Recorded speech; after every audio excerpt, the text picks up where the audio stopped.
Un scandale diplomatique qui s'abat sur le Royaume-Uni. Des emails confidentiels de l'ambassadeur britannique aux États-Unis, Sir Kim Darroch, dans lesquels il juge l'administration de Donald Trump maladroite et inapte, ont été exposés au public. Le président américain a vivement réagi, annonçant que la Maison-Blanche ne traiterait plus avec l'ambassadeur, poussant ce dernier à la démission. Mr. Speaker, this morning I have spoken to Sir Kim Darroch. J'ai parlé ce matin à Sir Kim Darroch. Je lui ai dit que je regrettais terriblement qu'il se soit senti obligé de quitter son poste d'ambassadeur. Tout le cabinet a apporté son soutien à Sir Kim. Il a passé sa vie au service du Royaume-Uni et nous lui devons énormément. Un bon gouvernement dépend de diplomates comme lui, capables de donner des conseils honnêtes. Je veux qu'il se sente capable de cela et j'espère que le Parlement va réfléchir à l'importance de défendre nos valeurs et principes, particulièrement quand ils sont sous pression.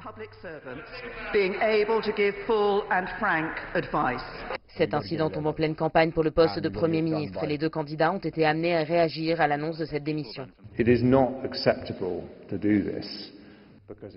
Cette fuite est inacceptable car elle discrédite le travail formidable du ministère des Affaires étrangères tout autour du monde. Nous devons toujours nous assurer que tout le monde puisse exprimer ses opinions honnêtement. Nous devons être capables d'avoir des débats dans ces bâtiments, de ne pas être d'accord. Et vous le savez, j'ai été clair à ce sujet, je ne partage pas les affirmations de l'ambassadeur sur l'administration américaine ou nos relations avec elle. Mais je défends le droit de faire une telle affirmation et il est très important que nos diplomates tout autour du monde continuent de s'en sentir capables. Je suis déçu de ce qui s'est produit. Je ne pense pas que quiconque sera étonné aux États-Unis que nous ayons des échanges honnêtes et qu'il y ait différentes opinions au sein du ministère des Affaires étrangères. Mais ce que nous ne laisserons pas se reproduire, c'est une interruption de cette superbe relation que nous avons avec les États-Unis, qui sont nos plus proches alliés autour du monde.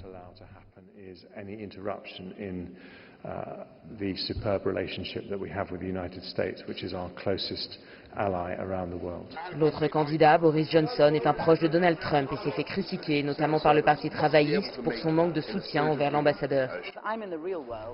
Je suis dans le monde réel. Et dans le monde réel, la nuit dernière, la personne qui deviendra probablement notre prochain Premier ministre, Boris Johnson, a refusé de soutenir l'ambassadeur que nous avons envoyé aux États-Unis pour nous dire la vérité. Il nous a dit la vérité. Il y a eu des fuites motivées par des raisons politiques qui ont dévoilé ce qu'il avait dit. Et Boris Johnson a prononcé cette grande phrase que je reconnais vraiment comme une grande phrase. Il a appelé des gens gelés invertébrés inactifs. Et franchement, c'est ce qu'il était durant le débat quand il a eu à défendre notre ambassadeur. Il ne l'a pas défendu.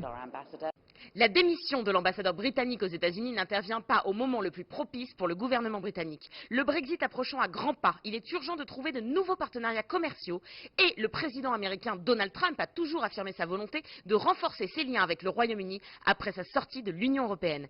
Les deux pays ont donc tout intérêt à ce que cet incident diplomatique ne prenne pas une plus grande ampleur. Floriane Virgile, Londres, CGTN.